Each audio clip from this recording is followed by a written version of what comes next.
Assalamualaikum warahmatullahi wabarakatuh. Perkenalkan, nama saya Muhammad Skeprijal dengan NPM 214 111 149 dari kelas MNJ 21DX. Oke guys, di sini saya akan menjelaskan tentang apa itu akuntansi lingkungan. Akuntansi lingkungan adalah identifikasi, pengukuran dan alokasi biaya-biaya lingkungan hidup dan pengintegrasian biaya-biaya ke dalam pengambilan keputusan usaha serta mengkomunikasikan hasilnya kepada stakeholder perusahaan. Menurut Junus dalam Sri Astuti dan Iksan 2002. Akuntansi lingkungan mengidentifikasi, menilai dan mengukur aspek penting dari kegiatan sosial ekonomi perusahaan dalam rangka memelihara kualitas lingkungan hidup sesuai dengan tujuan yang ditetapkan. Hanifah 2002. Sehingga perusahaan tidak bisa seenaknya untuk mengolah sumber daya tanpa memperhatikan dampaknya terhadap masyarakat. Tujuan akuntansi lingkungan yang pertama, mendorong pertanggungjawaban entitas dan meningkatkan transparansi lingkungan. Yang kedua, membantu entitas dalam menetapkan strategi untuk menanggapi isu lingkungan hidup dan dalam konteks hubungan entitas dengan masyarakat dan terlebih dengan kelompok-kelompok pengingat aktivis atau penekan terkait isu lingkungan. Yang ketiga, memberikan citra yang lebih positif sehingga entitas dapat memperoleh dana dari kelompok dan individu hijau seiring dengan tuntutan etis dari investor yang semakin meningkat. Yang keempat, mendorong konsumen untuk membeli produk hijau dan dengan demikian membantu entitas memiliki keunggulan pemasaran yang lebih kompetitif dibandingkan dengan entitas yang tidak melakukan pengungkapan. Yang kelima, menunjukkan komitmen entitas terhadap usaha perbaikan lingkungan hidup. Dan yang terakhir, yaitu mencegah opini negatif publik, mengingat perusahaan yang berusaha pada area yang berisiko tidak ramah lingkungan pada umumnya akan menerima tentangan dari masyarakat. Fungsi dan peran akuntansi lingkungan. Fungsi dan peran akuntansi lingkungan dibagi ke dalam dua bentuk, yaitu fungsi internal dan fungsi eksternal. Fungsi internal yaitu merupakan fungsi yang berkaitan dengan pihak internal perusahaan sendiri. Pihak internal adalah pihak yang menyelenggarakan usaha seperti konsumen dan rumah tangga, produksi maupun jasa lainnya. Dalam fungsi internal ini, diharapkan akuntansi lingkungan berfungsi sebagai alat manajemen bisnis yang dapat digunakan oleh manajer ketika berhubungan dengan unit-unit bisnis. Sedangkan fungsi eksternal yaitu merupakan fungsi yang berkaitan dengan aspek pelaporan keuangan. Pada fungsi ini, faktor penting yang perlu diperhatikan perusahaan adalah pengungkapan hasil dari kegiatan konservasi lingkungan dalam bentuk data akuntansi. Fungsi eksternal memberikan kewenangan bagi perusahaan untuk mempengaruhi pengambilan keputusan stakeholder seperti pelanggan, rekan bisnis, investor, penduduk lokal maupun bagian administrasi. Aspek-aspek akuntansi lingkungan. Aspek-aspek yang menjadi bidang akuntansi lingkungan yaitu pengakuan dan identifikasi pengaruh negatif aktivitas bisnis perusahaan terhadap lingkungan dalam praktik akuntansi konvensional.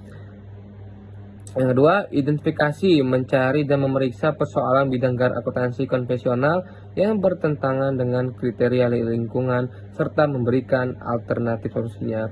Yang ketiga, melaksanakan langkah-langkah proaktif dalam menyusun inisiatif untuk memperbaiki lingkungan pada praktik akuntansi konvensional. Yang keempat, pengembangan format baru sistem akuntansi keuangan dan non-keuangan. Sistem pengendalian pendukung keputusan manajemen ramah lingkungan. 5. Yaitu identifikasi biaya-biaya dan manfaat berupa pendapatan apabila perusahaan lebih peduli terhadap lingkungan dan berbagai program perbaikan lingkungan. Yang keenam ada pengembangan format kerja, penilaian dan pelaporan internal maupun eksternal perusahaan. Yang ketujuh, upaya perusahaan yang berkesinambungan, akuntansi kewajiban, resiko, investasi biaya terhadap energi, limbah, dan perlindungan lingkungan. Yang ke-8 yaitu pengembangan teknik-teknik akuntansi pada aktiva, kewajiban dan biaya dalam konteks non-keuangan khususnya ekologi.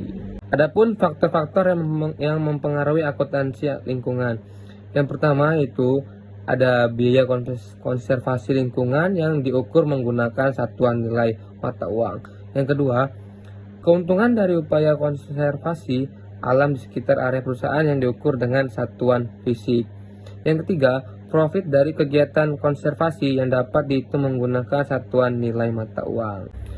Pertimbangan akuntansi lingkungan. Ketika melembagakan praktik akuntansi lingkungan dan sosial, perlu untuk mengingat bahwa banyak biaya dihitung dalam akuntansi lingkungan tidak terwujud dan sulit diukur. Perusahaan harus memastikan menerapkan standar yang sama dan memberikan nilai yang sama ke sumber daya di seluruh organisasi.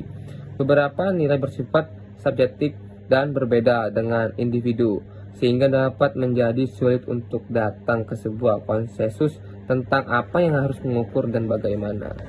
Potensi akuntansi lingkungan. Akuntansi lingkungan dan sosial memiliki potensi untuk meningkatkan kesadaran tentang keprihatinan publik.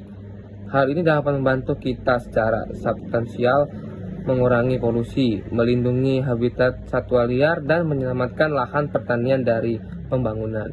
Dengan adanya akuntansi lingkungan, maka menciptakan masyarakat yang lebih kritis terhadap lingkungan sekitar, serta masyarakat dapat berperan langsung dalam pengawasan perusahaan terhadap limbah yang dihasilkan. Pemerintah juga berperan aktif dalam pengawasan lingkungan. Pentingnya akuntansi lingkungan yaitu kinerja lingkungan merupakan salah satu dari beberapa ukuran penting tentang keberhasilan perusahaan. Beberapa alasan manajemen perlu memperhatikan biaya lingkungan dan kinerja lingkungan.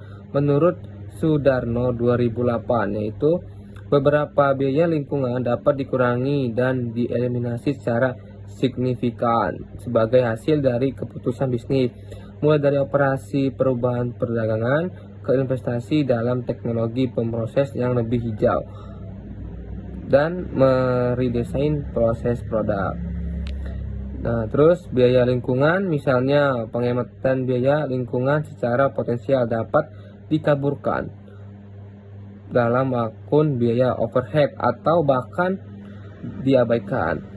Yang ketiga, beberapa perusahaan telah menemukan bahwa biaya lingkungan dapat di-offset dengan perolehan pendapatan melalui penjualan limbah, produk samping atau cadangan polusi yang dipindahkan atau lisensi teknologi untuk penjumlahan. Yang keempat, yaitu manajemen biaya lingkungan yang lebih baik dapat dihasilkan dengan mengembangkan kinerja lingkungan dan memperoleh manfaat yang signifikan terhadap kesehatan manusia, seperti halnya dalam keberhasilan bisnis. Yang kelima, manajemen biaya lingkungan yang lebih baik dapat dihasilkan dengan mengembangkan kinerja lingkungan dan memperoleh manfaat yang signifikan terhadap kesehatan manusia, seperti halnya dalam keberhasilan bisnis. Yang keenam, dengan biaya lingkungan dan kinerja lingkungan, pemrosesan dan produk dapat memperbaiki penetapan biaya produk dan penetapan harga yang lebih tepat dan dapat membantu perusahaan dalam mendesain pemrosesan produk dan jasa yang lebih ramah lingkungan di masa depan. Yang ketujuh, keunggulan kompetitif terhadap pelanggan dapat dihasilkan dari pemrosesan produk jasa yang dapat dijelaskan dengan lingkungan yang lebih baik. Yang ke-8, yaitu yang terakhir, akuntansi biaya dan kinerja lingkungan dapat mendukung pengembangan perusahaan dan operasi sistem sebagai manajemen lingkungan secara menyeluruh. Sistem seperti ini perlu segera diberikan untuk perusahaan yang ikut perjanjian perdagangan internasional guna memenuhi standar konsensus internasional ISO 1401. Sekian dari saya akhiri. Wassalamualaikum warahmatullahi wabarakatuh.